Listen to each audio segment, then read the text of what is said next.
Tiene la palabra el asambleísta César Carrión.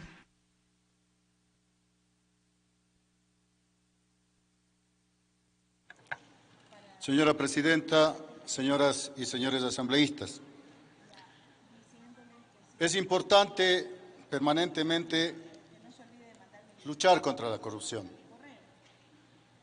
Y luchar contra la corrupción se requiere repensar desde aquí, desde este pleno de la Asamblea, para no encubrir o volver a cometer los mismos errores en cuanto a la elaboración de las normativas.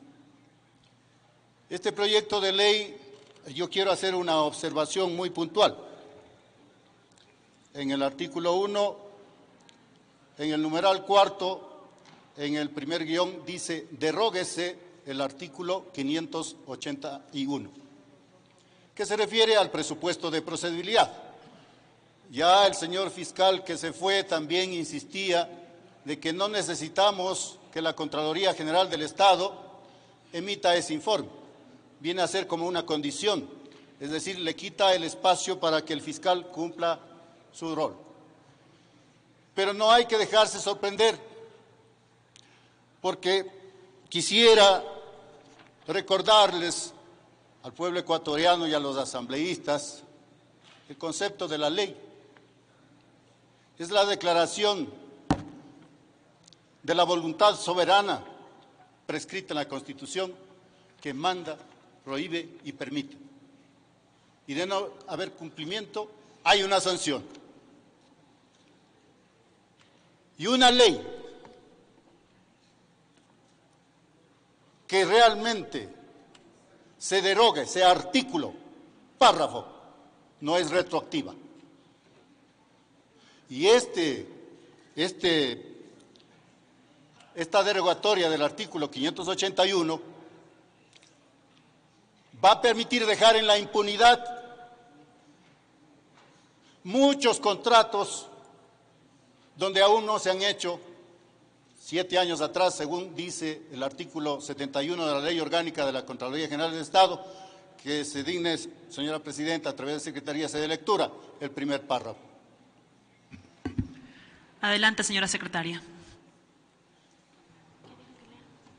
El artículo 71 de la Ley Orgánica de la Contraloría General del Estado.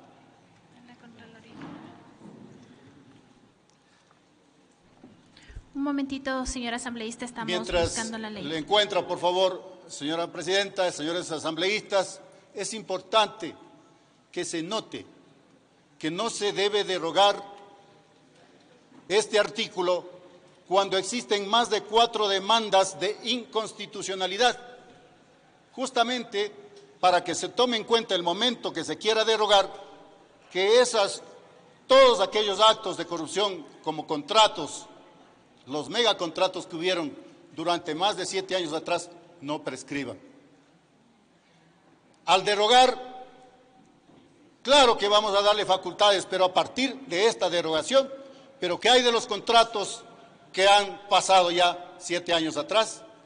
Y no coincide, pues, con el artículo 233 de la Constitución de la República, que son imprescriptibles los delitos de concusión, cohecho, enriquecimiento ilícito. Por favor, señora secretaria, tenga la bondad. Proceda, señora secretaria. Con su venia, señora presidenta. Capítulo 6, caducidad y prescripción, artículo 71. Caducidad de las facultades de la Contraloría General del Estado. La facultad que corresponde a la Contraloría General del Estado para pronunciarse sobre las actividades de las instituciones del Estado y los actos de las personas sujetas a esta ley, así como para determinar responsabilidades, caso de haberlas, caducará en 7 años contados desde la fecha en que se hubieran realizado dichas actividades o actos. Se producirá la caducidad de la facultad para resolver los recursos de revisión de una resolución original o de reconsideración de un orden de reintegro cuando hubiera transcurrido 1 año desde la notificación de la providencia respectiva y no se hubiera expedido la resolución que resuelva los recursos. Muchas gracias. Suficiente, señora secretaria. Es decir, si es que la Contraloría General del Estado, pues, dentro de esos 7 años, no hubiera emitido un informe de responsabilidad penal, simplemente prescribe y va contra la Constitución de la República del Ecuador, en el artículo 233 que señala que estos delitos son imprescriptibles. Por eso hay que hacer una revisión. Yo invoco que se haga una ampliación de este literal o numeral, como ustedes quieran llamar, donde dice deróguese el artículo 583, previa declaratoria de inconstitucionalidad, como así está presentada en la Corte Constitucional por 4 ocasiones y en diferentes años desde el 2010. Los actos de corrupción no podemos permitir ni encubrir desde aquí, desde la Asamblea, sino que se tome muy en cuenta este pedido para que se reformule esta derogatoria del artículo 581. Nada más, en este momento yo podría decir muchas cosas. Hay una lista enorme de actos de corrupción que se ha violentado también la Constitución en el orden jerárquico de las normativas, emitiendo decretos también inconstitucionales. Ahí está el decreto que encubrió la corrupción, el megadecreto 1073, que permitió aparentemente reglamentar la Ley Orgánica para la Reactivación y Reconstrucción por las zonas afectadas por el terremoto, el 16 de abril. Pues en ese reglamento, en la penúltima hoja, hay una disposición derogatoria en la cual encubre a aquellos que no habían hecho declaraciones patrimoniales desde el 2009 hasta el 2016, permitiendo hacer las declaraciones hasta por un valor de 3.927 millones de dólares. Ahí está la corrupción mediante ese decreto.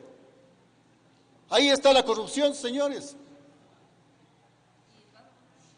Y vamos todavía por otras amnistías tributarias posteriormente en este seno a tratar en las próximas reuniones. Vamos a seguir permitiendo que mientras los unos cumplen sus normativas, otros no lo cumplen, pues hay que darles una amnistía.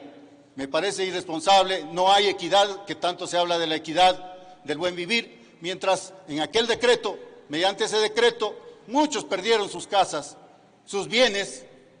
Ese mismo decreto permitió que legalicen patrimonios violentando la ley tributaria, es decir, el Código Integral Penal en cuanto tiene que ver al fraude tributario. Es decir, no tenía ninguna penalidad, una penalidad mínima. Pero ¿y por qué se escondieron? No declararon en su debido momento las declaraciones patrimoniales. Ahí está ese valor. Puede ser de lavado de activos, puede ser de los sobreprecios, de los megacontratos, de las megas obras. La unidad de análisis financiero ya tiene conocimiento de este tema. He puesto en conocimiento en la Contraloría General del Estado y ha derivado 2 exámenes. Uno al señor director del SRI, Leonardo Orlando, a su patrimonio personal, porque hay que luchar por todos los lados la corrupción. No es solamente en un artículo, con un solo personaje. Y también va a hacer un examen a ese decreto, al decreto 1073, que ha permitido legalizar esos patrimonios. Posiblemente la mayoría son ilegítimos. Señoras y señores.